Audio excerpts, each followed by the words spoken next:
Plus, why more than 100 red kite chicks from Buckinghamshire have been sent to southwest Spain. And the conservation story that's gone full circle. Red kite chicks were brought to the UK from Spain more than 3 decades ago.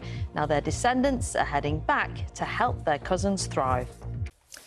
Now, 4 decades ago, red kites were reintroduced to England and Scotland. And the scheme has been so successful, more than 120 chicks have now been sent from here to southwest Spain. It's quite a reversal, isn't it? Yeah, conservationists were granted special licences to collect and transport the chicks in an attempt to bring red kites back from the brink of extinction. Here's our correspondent, Catherine da Costa.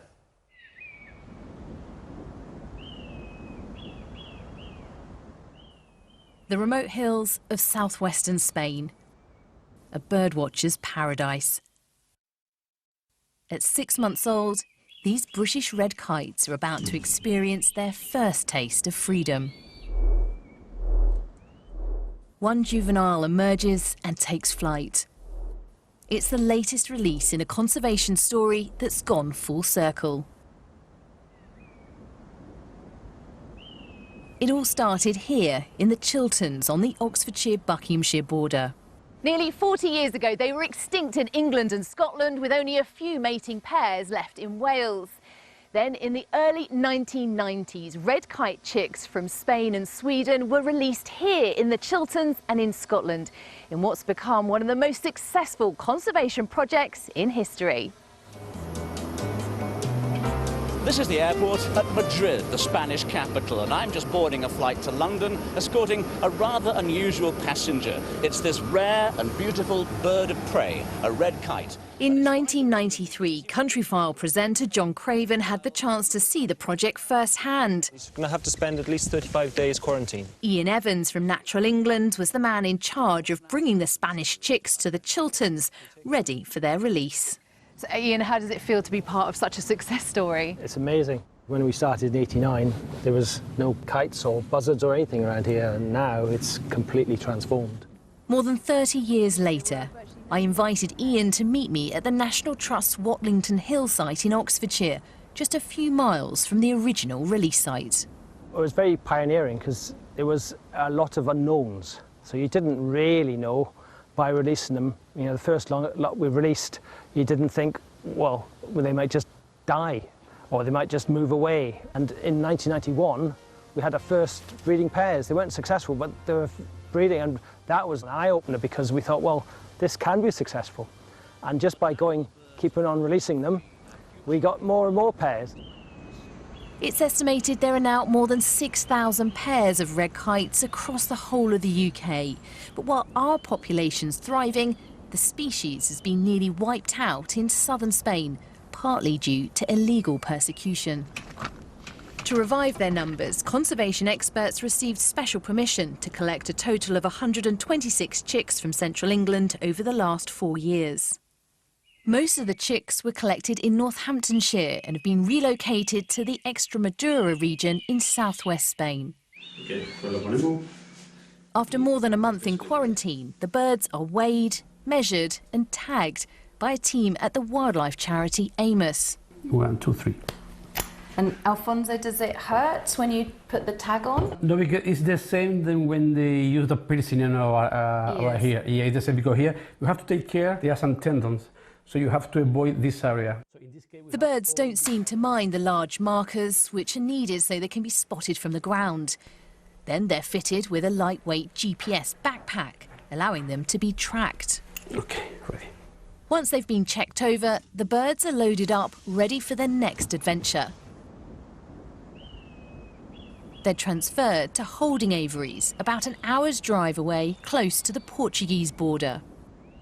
So once they're released, how far will they travel? Normally during the first week, 4 weeks, 1 month, used to be around here. And it's only after 1 month they start to spread the range of the movement. They can reach even 100 kilometers, but normally they used to be in a radius around 50 kilometers from this point. Ready? Let's go. With the gate removed, the juveniles are free to go. But they're in no rush to leave. As though building up the courage, gradually, one by one, they'd take their first flight. So the last two red kites were so comfortable in their aviary, they didn't want to leave. So we've actually had to go in, pick them out, and we're going to release them so that they're not left in there overnight where predators might be able to get them. Ready? Go. Wow. And there he goes. Now is the more exciting moment when they are in the wild. They can start to learn to search for food, to avoid predator, to move, to interact with other species in the area. And for us, is now the next step. So now, thanks to the GPS, we are going to have a very close and narrow monitoring to this bird we have releasing today. But success in the wild is far from certain. Only a quarter of the birds released during the project have survived. Predation, poisoning and electrocution from power lines are some of the risks they face. The mortality for raptors in general is really high during the first years of their life. So now it's a little bit hard because you already know that some of them may not get to the sexual maturity. So it's a bittersweet moment, let's say. But there is hope. There are already 3 mating pairs and 2 surviving chicks. And with more birds due to begin breeding next year, it's expected those numbers will multiply. Catherine da Costa, BBC News. Catherine was rather brave there, wasn't she? I know, braver than me. I don't think I would have done that. Yeah, okay, let's find out more, shall we? We're joined by Duncan Orr-Ewing, who's the Head of Species and Land Management at RSPB Scotland. Good morning to you. And it must be a proud day, Duncan, because you were involved in bringing red kites back to Scotland, and now that you've sent them back to Spain again. Yeah, it's absolutely incredible. As Ian said in the interview, when we started this project, I was his equivalent in Scotland in the early 1990s. The project was largely an experiment, and we've gone from there to now having 15% of the world population of red kites. In fact, the project is arguably the most successful raptor reintroduction project anywhere in the world. So why did this need to happen for Spain? What was happening there? So in Spain, we collected our kites for England from northwestern Spain, where the red kite stronghold is, close to the Pyrenees area. But sadly, at the southern end of the range, the population has suffered, particularly from illegal poisoning, but also electrocution and other factors as well. But that situation has changed. Many other raptor species have recovered their populations. They were threatened as well. But the one species that didn't recover was red kites. And by sending birds back, hopefully we have a chance now to boost the southern red kite population in Spain. Duncan, why do you think that the reintroduction of red kites to the UK that you've been involved with, what made it such a successful scheme? Yeah, well, it's a combination of things. I mean, the red kite is hugely popular species. We knew that from Wales. It's in Wales, they call the red kite their national bird.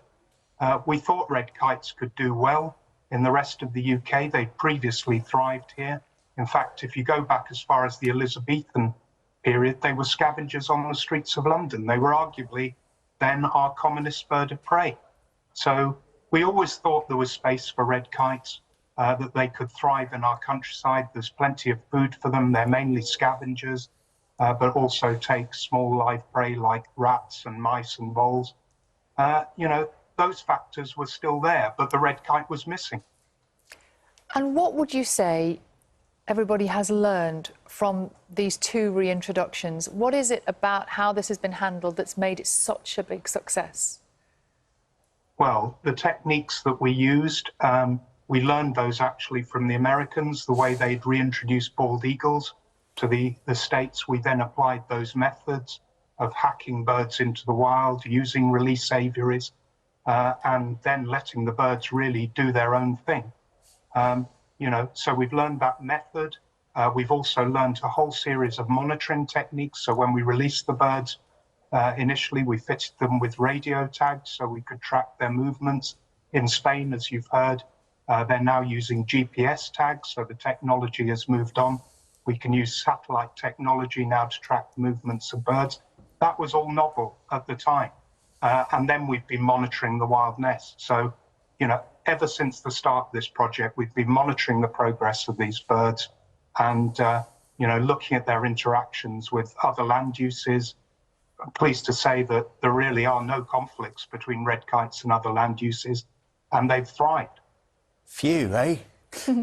What have you learned from this particular project then, which could be used with other species? I mean, what can you save next? Yeah, well, this project has shown how European cooperation can help one of our most threatened bird species in Europe. Red kites have already been reintroduced in southern Italy as well. The techniques that are being applied here are the same techniques that we used originally in the UK in the early 1990s. As for other species to be reintroduced, most of the main bird of prey species have already been reintroduced. So the white-tailed eagles or sea eagles would be the main other species that was persecuted to extinction, in the 1800s and has now come back. As for other species, the things like searle buntings have been reintroduced, for example, in the southwest of England. The corncrake has been reintroduced into East Anglia. The techniques are different, but we've gained experience of how to do this well. Duncan Or Ewing from the RSPB Scotland. Thank you very much indeed. Fascinating study.